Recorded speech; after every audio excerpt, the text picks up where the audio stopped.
लगा कि मेरे भाई का वध हो गया।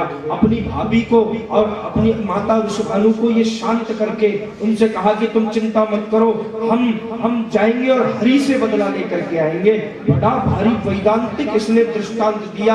आर्यवर्त का ऐसा गजब का ये विद्वान था, इसने समझाया कि आप चिंता मत करो। इसके ज्ञान को देख करके इंद्र भी सोचने लगा बड़ा भारी ज्ञानी है। उसी समय महाराज ये मंदर पर्वत पर जाकर के ऊर्ध्वबाहु विरोमेशः तप्त कांचन विरोमेशः ऐसा भयंकर तप करने लगा कि इसके तप को देख करके ब्रह्मा का सिंहासन डोल उठा। इसके शरीर के ऊपर महाराज सारी की सारी दीमक लग गई। इसके हड्डियों को, रक्त को, मांस को चींटियों ने, कीड़े मकोड़ों ने चूस डाला और कुछ भी नहीं छोड़ा। तो ब्रह्मा को प्रकट होना ही पड़ा। ब्रह्मा प्रकट होकर के बोले, भैया उठ, कमंडलू का जल लेकर के छिड़कने लगे। उठ कश्यप नंदन उठ, क्या चाहिए तेरे को, बता मुझे। एकदम इसकी आंख खुली। ब्रह्मा को सामने पाकर के कहने लगा, सबसे पहले तो मैं अमर हो जाऊं, असंभव, मेरी सृष्टि में जिसने जन्म लिया मरना पड़ेगा। फिर तुम कोई दूसरा वरदान हो तो वो मांग ले। तो महाराज इसने बहुत लंबा चौड़ा, इसने तो महाराज पूरा पन्ना दे दिया फाड़ करके।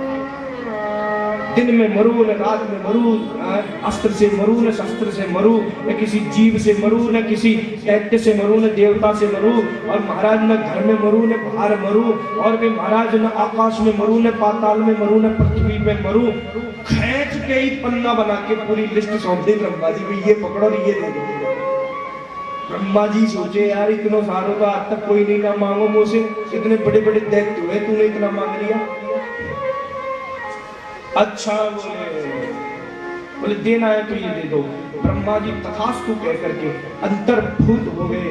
उसी समय ये आकर के, अब अभिमानी को सामर्थ्य मिलेगी तो वो उसका दुरुपयोग ही करता है। अभिमानी को शक्ति मिल जाए, ताकत मिल जाए तो उसका दुरुपयोग करेगा। इसको ताकत मिल गई, अभिमानी था और इसने आकर के महाराज भयंकर देव यज्ञ यज्ञात न दातव्यम न होतव्यम न यज्ञष्टम, कुछ भी नहीं होगा, न दान होगा, न पुण्य होगा, न यज्ञ होगा, कुछ नहीं होगा, सब बंद। केवल एक आर्यावर्त के मेरे हिरण्यकशिपु की पूजा की जाएगी। सबने सोचा यार ये तो बड़ा ही खतरनाक निकला आदमी, ज्ञान तो बहुत है इसको। ज्ञान होने का मतलब ये नहीं है कि महाराज ज्ञान है उसके बाद में हम कुछ भी बुरा करें। यहाँ मंदिर में बैठ करके और हम यहाँ बैठ करके तो बड़े बड़े वेद पाठ, वेद घोष और वो कर रहे हैं, अब बाद में बाहर निकल के यार थोड़ी सी स्मोकिंग कर आता हूँ, ऐसी बात कैसे काम चलेगा। ज्ञान का मतलब ये नहीं, ज्ञान का मतलब है अपने अंदर का सेल्फ कंट्रोल, अपने अंदर उस पर काबू करना, ये ज्ञान की परिभाषा। अच्छा तो इसके सबसे छोटे बच्चे का नाम प्रहलाद है। प्रहलाद गुणों में है छोटा, लेकिन गुणों में सबसे उत्तम है। सब में छोटा, भाइयों में गुणों में सबसे उत्तम है। और इसने आकर के पिताजी ने ये सदा जो है हरि का नाम जाप किया करता था, हरि नारायण किया करता। पिताजी ने सुना एक दिन दास दासियों के द्वारा कि आपका पुत्र तो ये नाम लेता है, आपने मना करवाया। बोले कि उसको मेरे ऊपर मेरे पास लेके आओ, अपनी गोद में बिठा करके प्रहलाद को वो लेकर के आए। प्रहलाद को वो लेकर के आए अपनी गोद में और जाकर के प्रहलाद से बोले, अरे भैया मैंने सुना है दास दासियां बढ़िया भारी बातें सुनाती है अच्छी अच्छी, तू क्या करता है?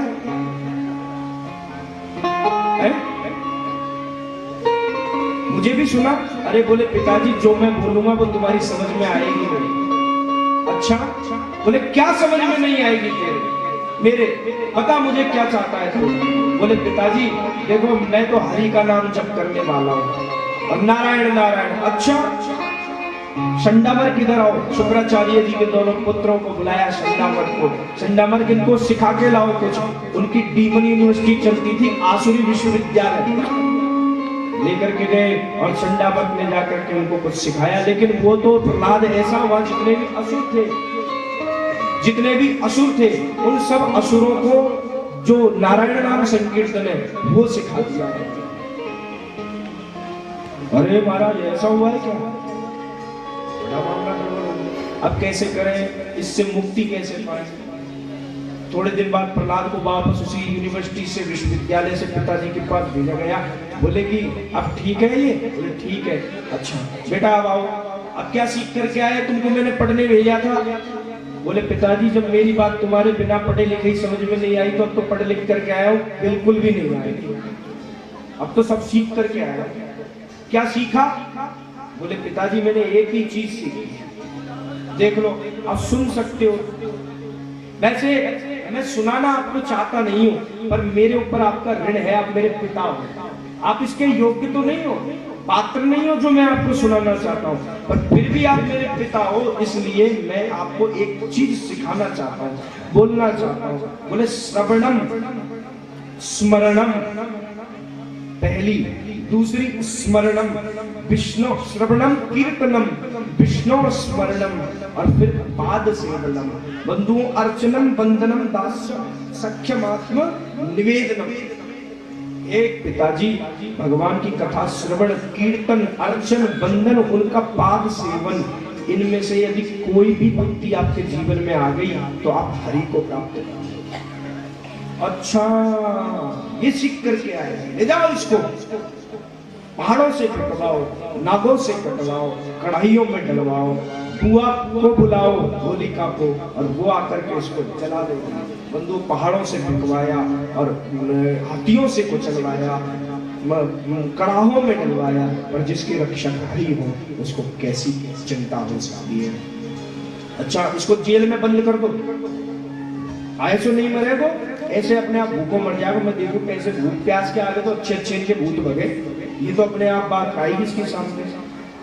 बंद कर दिया, 3 दिन भोजन के बिना हो गए प्रहलाद को, और जब देखा कि श्री हरि ने देखा कि यह तो प्राणों को त्याग देगा, 3 दिन में 4 दिन में भूखा मर जाएगा, तो भगवान नारायण थाल लेकर के प्रकट हो गए प्रहलाद के लिए, फट खाने लगे दाल बाटी चूरमा को, तुम्हारे लिए नहीं है चिंता मत करो, प्रहलाद के लिए फट दाल बाटी चूरमा को लेकर के खिलाने लगे अपने भक्त को, और खुद सोचने लगे कि अब बच्चों मैं खा लूं। उतनी देर में आहट हो गई, महाराज किसी द्वारपाल ने गेट खोला तो नारायण थाली को तो भूल गए,